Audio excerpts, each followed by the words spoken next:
nandito kami ngayon afternoon, no? Nanood kami na sunset. And then, sabay na lang swimming, ano? So, kasi kanina umaga hindi ako naka-swimming. So, bali, na-exercise lang ako. Yun ang therapy na ginawa ko. And then, this afternoon, ayan, maligo kami. Ayan, mga kasama. Kasi manood kami ng sunset. Malayo lang siya pero maganda ang sunset dito. Ang ganda-ganda ng tubig, grabe, ang linis.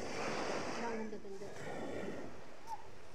Tsaka wala kang talagang maramdaman na bato o ano, napakaganda talaga paliguan ng dagat. Super talaga ganda. Napakalinis pa. Yan. Marami siyang bahay, puno siya ng bahay doon. Ayun.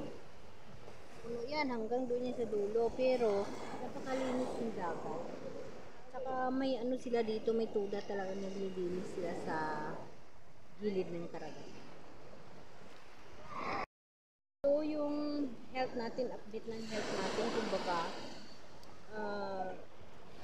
siguro talagang makarecover tayo. Dahil mismo ako, tinutulungan ko yung sarili ko sa mga pa-exercise, sa massage, sa exercise sa bahay, sa exercise sa swimming. Pinaka the best ang sa exercise sa swimming.